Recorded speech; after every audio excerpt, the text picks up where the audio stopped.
តាអ្នកទាំងអស់គ្នាចង់ចេះបង្កើតវីដេអូ AI ដែរឬទេបើសិនជាអ្នកគ្នាចង់ចេះបង្កើតវីដេអូ AI សូមអ្នកគ្នាអាចមើលវីដេអូនេះដល់ចប់បានអូខេដំបូងគឺអ្នកគ្នាចូលមកកាន់កម្មវិធីវាមកហើយអ្នកគ្នាមករូបភាពទៅគឺជារូបភាពឆ្មាកណ្ដុរបែប 3D ហ្នឹងហើយបើសិនជាអ្នកគ្នាចង់បាន prompt ឬក៏ចង់បានអីអ្នកគ្នាអាច comment សុំខ្ញុំនៅខាងក្រោមវីដេអូបានចាំខ្ញុំដាក់ prompt មួយហ្នឹងជូនចែកជូនអ្នកទាំងអស់គ្នាហ្នឹងហើយឥឡូវខ្ញុំទៅកែ generate វាពីរូបភាពសិនទៅពីរូបភាពទៅពីរូបភាពទៀតទាំងអស់ពី4រូបភាពហ្នឹងហើយដើម្បីយើងធ្វើការយករូបហ្នឹងទៅបង្កើតជាវីដេអូហ្នឹងហើយអូខេបន្ទាប់មកគឺវាបានចេញទម្រង់បែបហ្នឹងហើយគឺយើងអត់មានអីទេយើងគ្រាន់តែហើយបន្ទាប់យើងធ្វើការចុចមើលវាសិនមកហើយបន្ទាប់ទីទៀតយើងនឹងធ្វើការចុច down វាដើម្បីយើងយកទៅបង្កើតឲ្យមានរចនាហ្នឹងហើយឥឡូវយើងធ្វើការ down វាមកអូខេបន្ទាប់ពីយើង down ហើយយើងចូលមកកាន់កម្មវិធី Grok ហើយអ្នកគ្នាចុចកន្លែងរូបភាពហ្នឹងមកចាក់កន្លែងទី2ហ្នឹងមកអូខេមកដល់កន្លែងហ្នឹងគឺអ្នកគ្នាធ្វើការជ្រើសរើសរូបមួយមករូបភាពដែលអ្នកគ្នាស្រឡាញ់បន្ទាប់មកទៀតអ្នកគ្នាធ្វើការចុចយករូបភាពខ្ញុំចុចយកឥឡូវមួយមកអូខេបន្ទាប់ពីខ្ញុំចុចហើយវាកំពុងតែដើរឲ្យខ្ញុំហើយហ្នឹងហើយកន្លែងហ្នឹងគឺដោយសារតែអ៊ីនធឺណិតខ្ញុំវារឿង slow ហ្នឹងហើយឥឡូវវាធ្វើការ generate ឲ្យយើងហ្នឹងហើយដោយសារតែអ៊ីនធឺណិតយើងរឿង slow បើសិនជាអ៊ីនធឺណិតយើងដើរលឿនអាហ្នឹងក៏វាអាចដើរលឿនទៅតាមនឹងដែរហ្នឹងហើយអូខេវីដេអូហ្នឹងយើងអាចយកទៅ post YouTube post អីបានអ្នកគ្នាព្រោះជាប្រភេទវីដេអូ AI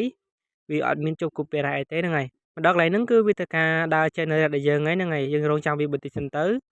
ប្រហែលជាមិនដល់1នាទីទេអូខេបន្តមកទៀតគឺវាបានចេញហើយហ្នឹងហើយគឺអត់មានអីពិបាកទេហ្នឹងហើយអ្នកគ្នាមើលទៅនេះគឺតុក្កតាហ្នឹងយើងអាចនិយាយបានថាយើងបង្កើតសម្រាប់ក្មេងៗដែលគាត់ចូលចិត្តមើលតុក្កតាឬក៏អីចឹងអ្នកគ្នាហ្នឹងហើយអូខេមកដល់កន្លែងហ្នឹងហើយគឺខ្ញុំធ្វើការចូលមកយករូបភាពមួយទៀតហ្នឹងហើយយើងចុចកន្លែងមិញមកឡើងធ្វើការ add វាបញ្ចូលមួយទៀតមកហ្នឹងហើយដើម្បីយើងយករូបហ្នឹងទៅ generate generate មួយទៀតហ្នឹងហើយអ្នកគ្នាឥឡូវយើងធ្វើការចុចវាមកអូខេឥឡូវហ្នឹងគឺវាកំពុងតែវិលឲ្យយើងហ្នឹងហើយដោយសារតែយើងបានចុចបញ្ចូលវីដេអូហើយហ្នឹងហើយឥឡូវវាកំពុងតែការ generate ឲ្យយើងហ្នឹងហើយហើយឥឡូវហ្នឹងយើងរងចាំវាតិចទៅប្រហែលជា1នាទី2នាទីអីហ្នឹងនេះយ៉ាងលឿនណាស់ចូលយ៉ាងយូរហ្នឹងអូខេបន្តមកទៀតយើងធ្វើការវាវិលសិនទៅហ្នឹងហើយអូខេបន្ទាប់ពីវា generate ឲ្យយើងហើយហ្នឹងហើយអ្នកគ្នាឥឡូវវាកំពុងតែដើរហ្នឹងហើយឥឡូវយើងរងចាំវាបន្តិចសិនទៅ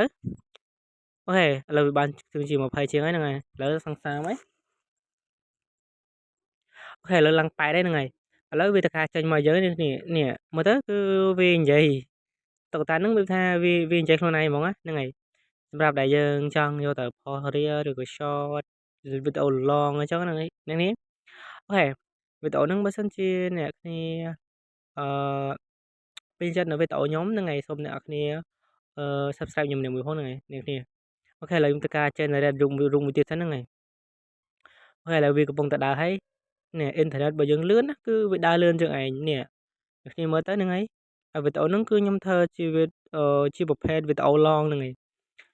ខ្ញុំអត់ធ្វើ short ទេហ្នឹងហើយដោយសារតែខ្ញុំធ្វើហើយខ្ញុំចង់បានម៉ោងអញ្ចឹងទៅខ្ញុំធ្វើការធ្វើវីដេអូ long អូខេហើយវីដេអូខ្ញុំក៏មានតែប៉ុណ្្នឹងដែរអ្នកគ្នាហ្នឹងហើយបើពេញចិត្ត like subscribe មួយផង